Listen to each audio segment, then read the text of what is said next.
Okay.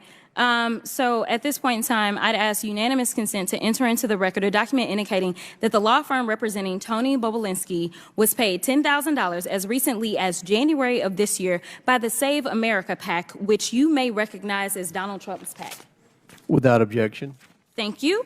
Now, so far in this hearing, it has felt like the worst episode of The Apprentice. I'm sure you're familiar with that show.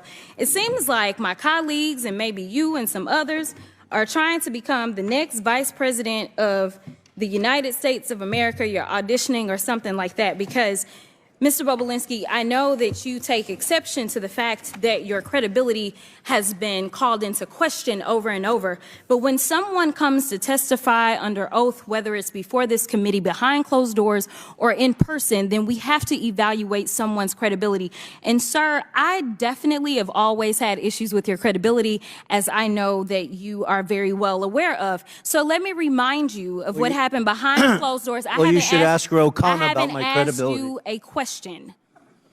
Okay? You are? When I haven't. So when I ask you a question, that's when you answer. Otherwise, I'm talking. So, excuse me? With my time, because it's my time, I want to be clear that when we were behind closed doors, you called a number of people liars. You called the Wall Street Journal liars. You called Cassidy Hutchinson a liar. You called the FBI a liar. You called Rob Walker a liar. You called James Gilliar a liar. You called Hunter Biden a liar. You called Jim Biden a liar.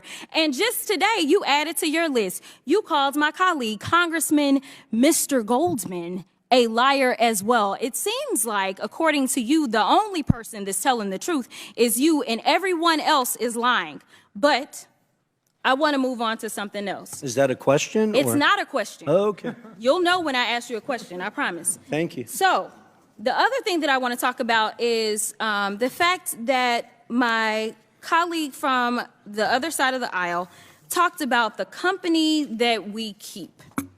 And she wanted to go through a list of people that she felt like were bad company because right now the majority has been relying upon the testimony of someone who's currently sitting in federal prison. And we know that your company is the company of somebody who's been found liable of fraud, as well as defamation, as well as sexual assault, and for whatever reason can't pay his bills at this point in time. But I'm going to ask Mr. Parnas, so this is a question to him. Are you aware if Trump had any associates that have been found guilty of anything? Yes, lots of them. Lots of them. Me included. You included. Okay, so when you were called here to testify, you weren't called here to testify for any other reason than to tell the truth. Is that correct? Yes, Congresswoman. Now, we started this whole sham off because of the 1023. And that was debunked by you, was it not? Yes, Congresswoman. Way before we started this impeachment inquiry. And you mentioned a number of times this guy by the name of Rudy Giuliani. Yes. Now, you know, everybody is so stressed about the fact that Hunter ain't here today. But, you know, Hunter came and testified behind closed doors for over 6 hours. And every single one of them, they weren't limited to 5 minutes. They could ask whatever they wanted to. And there's a full transcript of his testimony. So I don't know what else they wanted to do besides the fact that they wanted to put on a show. But let me tell you something. This whole thing is based upon something that Giuliani came up with. Yes. And we tried to subpoena him that's what I remember. If anybody else remember, we asked, we said, hey, we should subpoena Giuliani.